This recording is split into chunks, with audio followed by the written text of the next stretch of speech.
Sir, we can't hear you.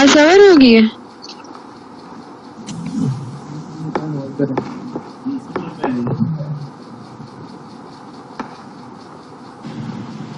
نہیں سر بات سمجھ میں گولڈ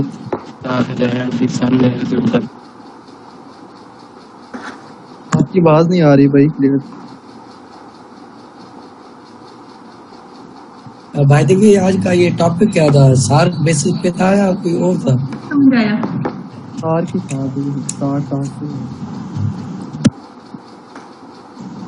سارک پہ تھا اور فرسٹ پوائنٹ جو تھا وہ انڈین ڈومیننسی.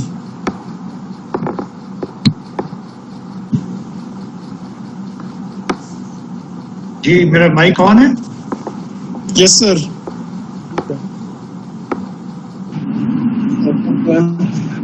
آواز آ رہی؟ یس سر. یس سر. جی سر آ رہی ہے آپ کی آواز. جی تو میں آپ کو بتا رہا تھا کہ پولیٹیکل ایشوز کو یہ لنگر آن کرتے ہیں بہت عرصے تک. اس لیے پولیٹیکل ایشوز کو اگنور کرنا ایک بہت بڑا ایک ٹاسک ہوتا ہے آرگنائزیشن کے لیے. تو اگر پاکستان اور انڈیا اگر یہ دیکھیے نا کشمیر ایشو کو ہی لے کے بیٹھے رہے جو کہ پولیٹیکل ڈسپیوٹ ہے، تو کشمیر ایشو اگر 1000 سال سالو نہیں ہوتا اس کا مطلب ہے کہ ان کے اکنامک ایشوز بھی جو ہے وہ لٹکتے رہیں گے اور ہم یہی کہتے رہیں گے کہ Kashmir first and economics later, Kashmir first and trade later. نہیں، ہمیں اگنور کرنا ہے کشمیر کا ایشو کو، یا اسی طرح جو اور ممبر ممالک ہیں انڈیا کے ساتھ، ان کے ساتھ جو بھی پولیٹیکل ڈسپیوٹس ہیں ممبر ملکوں کے درمیان، ہمیں ان کو اگنور کرنے پڑیں گے ان کو. اور یہ ہمارے یہ بہت سیریس ایشو ہے کہ زیادہ تر جو پولیٹیکل ڈسپیوٹس ہیں وہ تمام چھوٹے ملکوں کے انڈیا کے ساتھ ہیں. ایک تو پہلا تو پولیٹیکل ڈسپیوٹ میں نے آپ کو بتایا کشمیر کا ہے، پاکستان اور انڈیا کے درمیان. Next political issue right Nepal کا اور انڈیا کا ہے، جس میں نیپال ایک لینڈ لاک کنٹری ہے، اس لیے نیپال کے ساتھ جو ٹریڈ کی ٹریٹی ہے وہ بڑی انفیئر ٹرمز کے اوپر وہ ڈیسائیڈ ہوئی ہے. اس کے بعد اسی طرح بھوٹان ہے، بھوٹان کے ساتھ بھی انڈیا کے ڈسپیوٹس ہیں. بنگلہ دیش کے ساتھ انڈیا کا پانی کا مسئلہ ہے، فراق ڈیم ہے، اس کے اوپر کنسٹرکشن کا ایشو ہے. تو اس حوالے سے یہ بنگلہ دیش کے ساتھ بھی ریلیشن انڈیا کے ڈسٹرب ہیں. اور اسی طرح اگر ہم سری لنکا کو دیکھیں تو سری لنکا میں بھی انڈیا کی پولیٹیکل انوالومنٹ ہے اور پولیٹیکل ان کی انٹروینشن ہے، جس کی وجہ سے وہاں پہ انڈیا کے ساتھ سری لنکا کے بھی ریلیشنز کمفرٹیبل نہیں ہیں. تو تقریباً تمام ممبر ممالک کے ساتھ انڈیا کے کوئی نہ کوئی پولیٹیکل ڈسپیوٹس ہیں، اور جو کہ اب جب ساتھ کی میٹنگز کے اندر یہی ڈسٹرسٹ پیدا کرتے ہیں، یہی مس انڈرسٹینڈنگ پیدا کرتے ہیں کہ یہ ممالک آپس کے اندر جو بائی لیٹرل ڈسپیوٹس ہیں یہ ان کو پریورٹی دیتے ہیں، ان کو فرنٹ پہ رکھتے ہیں، اور یہ ان کو کہتے ہیں کہ پہلے پولیٹیکل ایشوز کو ڈسپیوٹ کو ریزالو کیا جائے، پھر ہم ٹریڈ پہ کریں گے. تو الٹیمیٹلی افیکٹ کیا ہوتا ہے؟ آپ کی اکانومی، آپ کی کوالٹی آف لائف اور آپ کی جو اکنامک ایکٹیویٹیز ہیں. تو اس طرح سے یہ چیز جو کی ہے، یہ نہ صرف یورپین یونین نے اکنامکس کو پریفرنس دی پولیٹیکل ایشوز کے اوپر، بلکہ آسیان نے بھی بالکل یہی کام کیا ہے. اور آسیان جو association of south East Asian nation ہے، جس کے ساتھ میں آپ کا کمپیریزن کروں گا، تو اس نے بھی پولیٹیکل ایشوز کو خیر آباد کہا. ان کے بھی پولیٹیکل ڈسپیوٹس تھے، ان کے بہت سیریس ایشوز تھے، ان کے ڈفرینٹ طرح کے کلچرل پرابلمس تھے، ان کے لنگوسٹکس پرابلمس تھے، ان کے میری ٹائم ڈسپیوٹس تھے. لیکن انہوں نے اپنے ڈسپیوٹس کو خیر آباد کہا اور انہوں نے اپنی انرجی جو ہے وہ اکنامکس پہ فوکس کی. انہوں نے اکنامکس کو پریورٹی دی، انہوں نے ٹریڈ کو پریورٹی دی، انہوں نے ایکسپورٹس کو پریورٹی دی، اور انہوں نے اپنے آبجیکٹو کو اچیو کیا. تو اس لیے یہ بڑا امپورٹنٹ ہے کہ جو ممبر کنٹریز ہیں وہ پولیٹیکل ایشوز کی بجائے اکنامک ایشوز کو پریورٹائز کریں، اس کو لاک کریں، اس پہ فوکس کریں، اور پولیٹیکل ایشوز کو فور دا ٹائم بھی یہ بیک برنر پہ لے جائیں. نیکسٹ جو امپورٹنٹ پرابلم ہے جو ڈسکس کرنے والی وہ ہے ایسیمیٹری آف دی اکانومیز. ایسیمیٹری کا مطلب ہوتا ہے امبیلنس، کہ اکانومیز کے جو سائزز ہیں وہ بیلنس نہیں ہیں. میں نے یہ آلریڈی یہ پوائنٹ میں نے ٹچ کیا ہے کہ انڈیا کی جو یہاں پہ دو طرح کی یہاں پہ پہلے تو کیٹیگرائزیشن ہے. ایک انڈیا ورسز ریسٹ. انڈیا اتنا بڑا اکنامک پلر ہے، ایک پورا اکنامک امپائر ہے اور $3 ٹریلین کے ساتھ. اور میں نے آپ کو بتایا تھا کہ انڈیا کا اسی طرح انڈسٹریلائزیشن بھی بہت ایڈوانسڈ ہے اور انڈیا کی ٹیکنالوجی بھی بہت ایڈوانس ہے. تو انڈیا کی جو فنش گوڈز ہیں وہ ہمارے سے بہتر ہیں اور چیپر بھی ہیں. تو انڈیا کے ساتھ جب ہم ٹریڈ کرتے ہیں تو پرابلم یہ ہوتی ہے کہ باقی جو ممبر کنٹریز ہیں وہ انڈیا کے ساتھ ٹریڈ کرتے ہوئے اسکیری ہوتے ہیں، خوفزدہ ہوتے ہیں، کیونکہ ان کو پتہ ہے کہ اگر ہم انڈیا کے ساتھ فری ٹریڈ کی تو انڈیا اتنی بڑی اکانومی ہے اور انڈیا کے پاس ڈائیورسٹی ہے کہ انڈیا ہماری مارکیٹس کو فلاپ کر دے گی، یہ ہماری مارکیٹس کو ہائی جیک کر دے گی اور ہماری اپنی جو اکانومی ہے وہ شیمبلز میں چلی جائے گی. تو اس طرح سے ان کی لیک آف انڈرسٹینڈنگ ہے، لیک آف کوآپریشن ہے کہ انڈیا کی بہت بڑی جو اکانومی کا سائز ہے that is an obstacle in the promotion of trade and the elimination of the duties among the member countries. دوسرا پرابلم یہاں پہ یہ بھی ہے کہ آلریڈی ہم نے یہاں پہ اس خطے کی سارک ریجن کے اکانومیز کو ہم نے دو میں ڈیوائڈ کیا ہوا ہے. ایک تو non L D C economies ہیں، نان لیسٹ ڈیولپنگ اکانومیز ہیں. نان لیسٹ ڈیولپنگ اکانومیز میں انڈیا، پاکستان اور سری لنکا ہے. ان کی اکانومیز قدرے بہتر ہیں. اور جبکہ لیسٹ ڈیولپنگ اکانومیز جو ہیں اس میں نیپال، افغانستان، بھوٹان اور مالدیو ہیں. تو اس طرح سے پھر ان کے درمیان جو ان کی انفراسٹرکچر ڈیولپمنٹ ہے اس میں بھی ڈفرینسز ہیں کہ ظاہر ہے کہ انڈیا ایڈوانسڈ ہے، پاکستان اس کے بعد ایڈوانس ہے، سری لنکا بہتر ہے، بھوٹان بہتر ہے، بنگلہ دیش بہتر ہے. باقی ممالک جو ہیں وہ انڈر ڈیولپڈ ہیں، زیادہ انڈر ڈیولپڈ ہیں، لیسٹ ڈیولپڈ ہیں اور وہاں پہ انفراسٹرکچر پرابلم زیادہ ہے.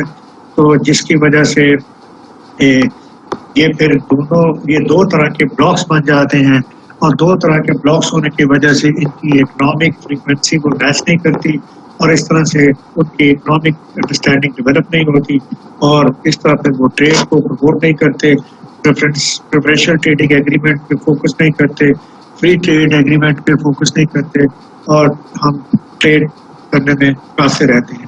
اور اس کے مقابلے میں اگر میں یورپین یونین کی مثال دوں تو یورپین یونین کی تمام اکانومیز وہاں پہ اس طرح کی پرابلم نہیں تھی کہ کوئی لیسٹ ڈیولپڈ اکانومیز ہیں یا کوئی ڈیولپڈ اکانومیز ہے. وہاں کی ساری اکانومیز کا سائز ایک جیسا تھا. ساری اکانومیز کا جو ڈیولپمنٹ تھی وہ تقریباً ایک لیول کی تھی. اس لیے وہاں پہ یہ بہت ایزی ہو گیا وہاں پہ اکنامک ٹارگیٹس کو اچیو کرنا، اکنامک آبجیکٹیوز کو اچیو کرنا. پھر سبھی ایک طرح کی اکانومیز تھے اور سبھی اوپر آنا چاہ رہی تھی تو ان میں ہیلدی کمپٹیشن تھا. لیکن یہاں پہ کیٹیگرائزیشن ہے، یہاں پہ ڈیولپڈ اینڈ نان ڈیولپڈ ہے. نان ڈیولپڈ اکانومیز یا لیسٹ ڈیولپڈ اکانومیز ہے وہاں پہ انڈسٹریلائزیشن نہیں ہے، وہاں پہ فنش گڈز ہے وہ نہیں ہے، وہاں پہ ویلیو ایڈیشن نہیں ہے، وہاں پہ ٹیکنالوجی نہیں ہے، وہاں پہ انوویشن نہیں ہے. تو اس حوالے سے یہ پھر وہاں پہ یہ ہماری جو اکانومی ہے وہ افیکٹ ہوتی ہے اور ہماری جو لیک آف انڈرسٹینڈنگ ہے 7 ممبر کے اندر وہ ڈیمیج ہوتی ہے. نیکسٹ پرابلم ہمارا جو 7 خطہ ہے یہ اوور ڈپینڈنٹ اور ایگریکلچر ہے. میں نے آپ کے سامنے ایک سلائڈ لگائی ہوئی ہے جس میں نے بہت سی یورپین کنٹریز یا ویسٹرن کنٹریز کی میں نے ڈپینڈنس ایگریکلچر کی لگائی ہوئی ہے اور یہ دیکھ کے آپ کو اندازہ ہوگا کہ جو ویسٹ ہے وہ بہت کم ڈپینڈنٹ ہے ایگریکلچر کے اوپر. آپ دیکھیے یورپین یونین 4.7% ڈپینڈنٹ ہے، یونائٹڈ اسٹیٹ 1.6% ڈپینڈنٹ ہے. اور اس کے مقابلے میں جو سارک ریجن ہے جہاں پہ جو ممبر کنٹریز ہیں they are over dependent on agriculture. ہماری جو ڈپینڈنس ہے وہ مور دین 20% ہے آن ایگریکلچر ہے, جس کی وجہ سے پرابلم کیا ہوتی ہے. پرابلم یہ ہوتی ہے کہ جب آپ ایگریکلچر پہ اوور ڈپینڈنٹ ہوتے ہو تو آپ ایگریکلچر پروڈیوس کے اوپر فوکس کرتے ہو. آپ کاٹن پروڈیوس کرتے ہو, رائس پروڈیوس کرتے ہو, ویٹ پروڈیوس کرتے ہو, اور زیادہ تر آپ کے جو ایکسپورٹس ہیں وہ بھی انہیں را فارم میں, را پروڈکٹس کی فارم میں آپ کی ٹریڈنگ ہوتی ہے. جب آپ ایگریکلچر پہ ڈپینڈنٹ نہیں ہوتے تو پھر آپ فنش گڈس کو فوکس کرتے ہو, آپ ویلیو ایڈیشن پہ فوکس کرتے ہو. آپ فنش گڈ بناتے ہو کہ بجائے یہ کہ آپ پوٹیٹو کو ایکسپورٹ کریں, آپ چپس بنائیں, بجائے یہ کہ آپ ویٹ کو ایکسپورٹ کریں, آپ اس سے مفنس بنائیں, آپ اس سے بسکٹس بنائیں, آپ اس سے کوکیز بنائیں. اسی طرح بجائے کنو ایکسپورٹ کرنے کے یا مینگوز ایکسپورٹ کرنے کے آپ جو فنش پروڈکٹس ہیں, ایگرو بیسڈ انڈسٹری ہے, آپ وہاں کچھ اسکوشز بنائیں, جیلیز بنائیں, جوسز بنائیں.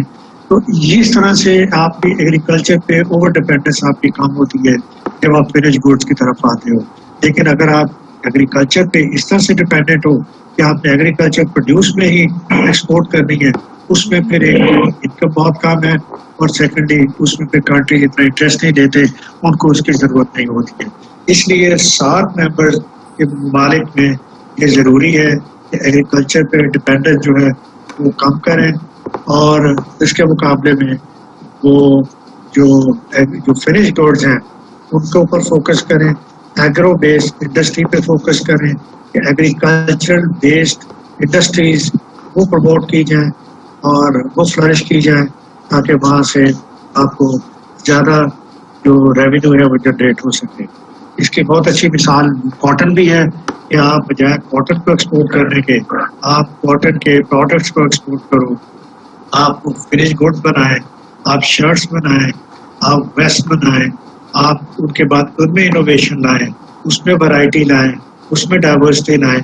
اس طرح سے یہ اگر آپ کاٹن اور را پروڈکٹس کو ایکسپورٹ کرو گے اس میں you don't have good foreign earning and the competition is again لو.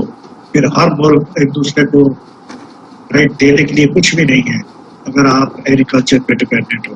اس لیے ایگریکلچر پہ ڈپینڈنس کا کم ہونا, فنش گڈس کا بنانا, ایگرو بیس انڈسٹری کا بنانا, اس کے کمپٹیشن جنریٹ ہوتا ہے اور آپ کی نیڈ بڑھتی ہے, اور پھر دوسرے ملکوں کی نیڈ اس طرح سے پوری ہوتی ہے کہ آپ کی ایکسپورٹس بڑھتی ہیں. فائنلی اس خطے کے اندر ایک اور پرابلم ہے, اور یہ پرابلم نہ تو ہمیں یورپین یونین میں نظر آیا ہے اور نہ ہمیں آسیان کے خطے میں نظر آیا ہے, اور وہ ہے کہ اس خطے کے اندر بہت ساری ٹیررزم موومنٹس ہیں, ملیٹنٹ موومنٹس ہیں جو اس خطے کو کہ لا اینڈ آرڈر سچویشن کو خراب کر رہی ہیں, اس خطے کو ڈسٹیبلائز کر رہی ہیں. آپ کے سامنے پاکستان کی مثال لیں تو بلوچستان انسرجنسی ہے, پشتون تحفظ موومنٹ وہ ایک موومنٹ ہے, تریپورہ کی سیپریٹسٹ موومنٹ ہے, اسلامک موومنٹس ہیں خطے میں بہت ساری, کشمیریوں کی انڈیپینڈنس موومنٹ ہے جموں اینڈ کشمیر کے اندر.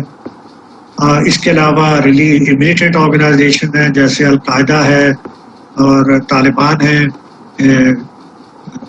اس کے پاکستان کے اندر بھی ہیں اور افغانستان کے اندر بھی ہیں.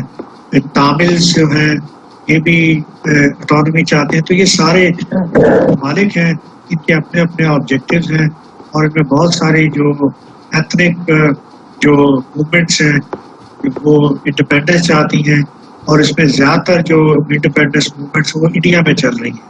انڈیا میں میں آپ کو یہ نقشے میں دکھاتا ہوں کہ سکم موومنٹ ہے انڈیا میں, یہ آسام موومنٹ ہے, اس کے بعد ناگالینڈ موومنٹ ہے, اس کے بعد منی پور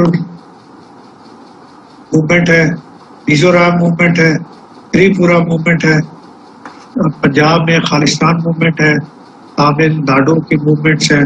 اس طرح سے یہ بہت سارے جو انڈیپینڈنٹ موومنٹس ہیں اس کی وجہ سے جو خطے کے اندر جو لا اینڈ آرڈر سچویشن ہے that is very precarious, that is very sensitive, and because of the this problem region is not in the position to focus on its economic objective.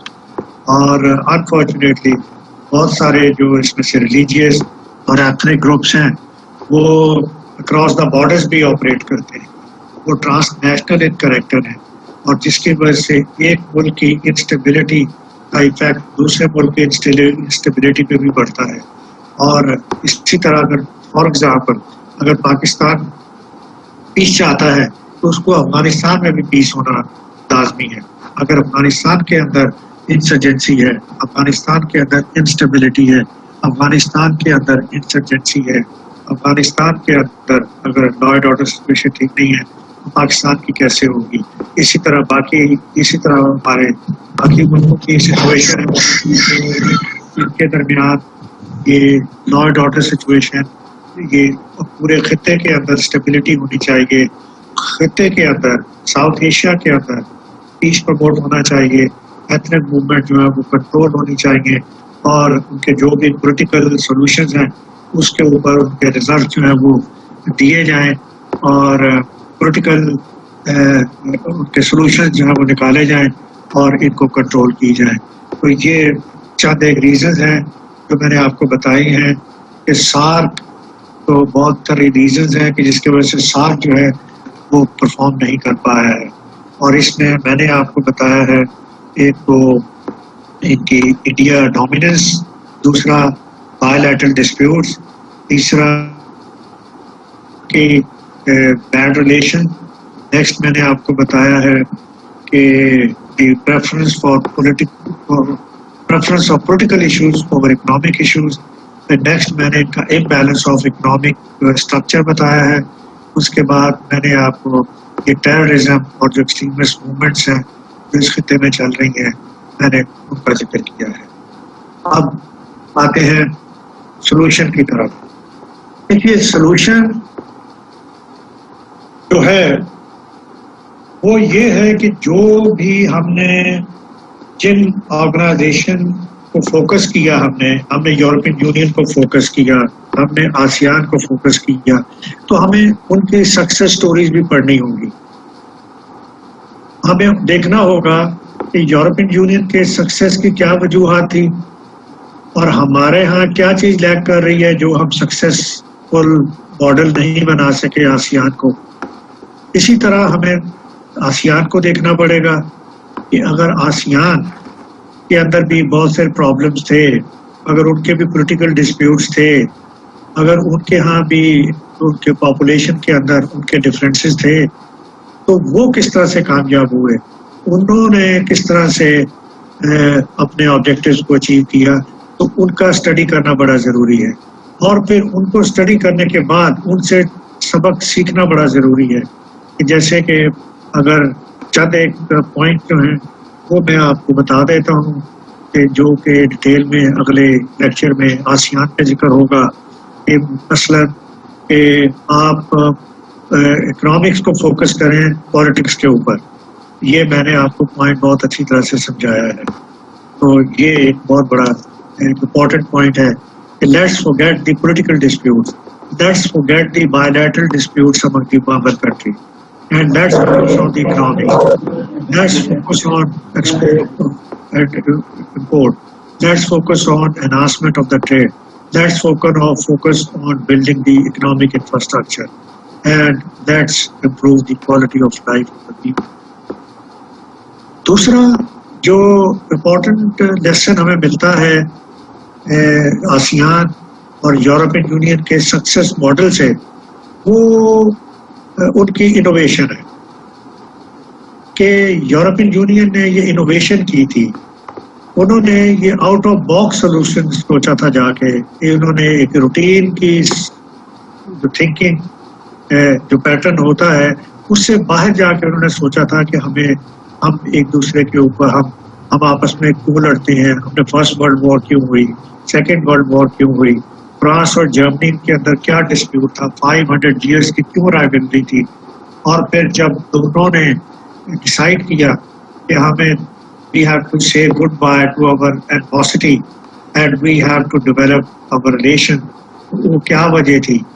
They decided to prefer the political economic friendship over the political friendship, and both France and Germany, they decided to set aside the political disputes اور innovation لے کے آئے کہ ہم دونوں کول اور steel community کے اندر ایک جوائنٹ کنٹرول شروع کریں گے اور ایک جوائنٹ باڈی بنائیں گے, اور وہاں سے یورپین یونین کی جو ہے بنیاد پڑی European coal and steel community سے, اور اس کے بعد گریجولی یہ کمیونٹی گرو کرتی چلی گئی. اس میں زیادہ ممبرز آتے چلے گئے, اس کے میں پھر اس کے بعد 2 سے 7 ممبرز آئے, 7 کے بعد 12 ممبرز آئے, 12 کے بعد الٹیمیٹلی اس کی 28 ممبرز آئے. تو اس طرح سے یہ گرو کرتی رہی اور یہ رزلٹ دیتی رہی.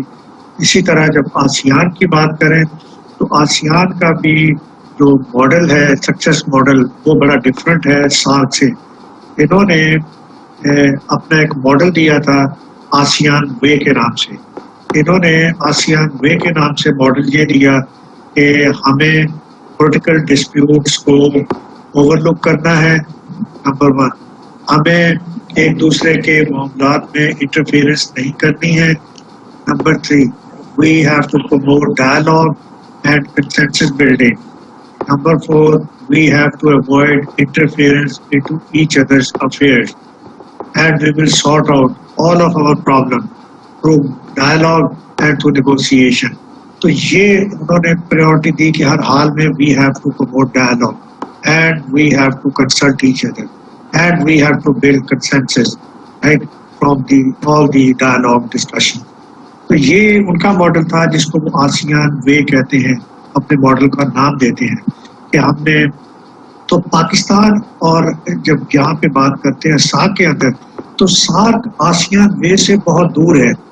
ہم ڈائلاگ کی بات کرتے ہیں, انہوں نے ڈائلاگ کو پروموٹ کیا, ہم ڈائلاگ کرتے نہیں ہیں, ہمارے ہاں ڈائلاگ ہوتے نہیں ہیں, ہمارے ہاں ڈائلاگ کا ریزلٹس نہیں نکلتے, ہمارے ڈائلاگ میں ہماری ٹینشن صحیح نہیں ہوتی, ہماری ڈائلاگ میں ہم فلیکسیبلٹی شو نہیں کرتے, ہماری ڈائلاگ میں ہم ایک دوسرے کو کنسیشن دینے کے روادار نہیں ہیں. ہم ڈائلاگ کے درمیان کنڈیشنالٹیز امپوز کرتے ہیں کہ پہلے بھی ہم ڈائلاگ تب کریں گے جب آپ پہلے کراس بارڈر ٹیررزم بند کرو گے, ہم ڈائلاگ تب کریں گے جب آپ پہلے کشمیر کی بات کریں گے. تو اس طرح سے کنڈیشنز امپوز کرنے سے اور ریجڈ ہونے سے اور فلیکسیبلٹی نہ شو کرنے سے آپ کو ریزلٹس نہیں ملنے لگے. ہم ڈائلاگ ہمارے ہاں اس لیے چلتے ہی نہیں ہیں, ہم ڈائلاگ کلچر ہی نہیں ہے ہمارے ہاں. اور پھر دوسری بات یہ کہ اب ڈائلاگ اگر شروع بھی کرتے ہیں تو ڈائلاگ بڑی جلدی سسپینڈ ہو جاتے ہیں یا کولیپس کر جاتے ہیں, کوئی نہ کوئی پرابلمز ہو جاتے ہیں, ہمارے ڈائلاگ کولیپس کر جاتے ہیں, اور پھر الٹیمیٹلی کئی سال ہمارے ڈائلاگز ہوتے نہیں ہیں اور ہماری ایفرٹ جاری رہتی ہے ریزمپشن اور ڈائلاگس پہ جو کہ کسی کام نہیں آتی ہیں. تو اس طرح سے یہ ہمیں یہ بھی اس پہ بھی کام کرنا ہے کہ ہمیں ڈائلاگ کرنا ہے, ایک انٹینشنز کلیئر مائنڈ میں رکھ کے, آنیسٹی کو کلیئر سامنے رکھ کے, اور یہ ذہن میں رکھ کے کہ ہم نے اس کا رزلٹ دینا ہے, ہم نے اس سے بینیفٹ اٹھانا ہے. اور جہاں تک انٹرفیئرنس کا تعلق ہے, دیکھیے آسیان ماڈل نے وہ انٹرفیئرنس کو پروموٹ ہی نہیں کیا, انہوں نے تو کنڈیم کیا, انہوں نے تو کہا کہ ہم نے نان انٹرفیئرنس کو پروموٹ کرنا ہے, اوائڈنس آف کانفلکٹس پروموٹ کرنے ہیں, اور تو انہوں نے انٹرفیئرنس نہیں کی ایک دوسرے کے معاملات میں. ہمارے ہاں ایک دوسرے کے معاملات میں یہ اکثر و بیشتر ہماری انفارمیشن آتی رہتی ہے کہ پاکستان کے معاملات میں انڈیا دخل اندازی کر رہا ہے, انڈیا ٹیررزم کو پروموٹ کر رہا ہے, انڈیا ملیٹنٹ موومنٹس کو پروموٹ کر رہا ہے, انڈیا بلوچستان میں انوالو ہے, انڈیا فاٹا میں انوالو ہے, انڈیا افغانستان سے پاکستان کے اگینسٹ ملیٹنسی پروموٹ کر رہا ہے, انڈیا افغانستان میں تحریک طالبان اور پاکستان کو سپورٹ دے رہا ہے اور اس کے لیے پاکستان کو ڈی اسٹیبلائز کرنے کی کوشش کر رہا ہے.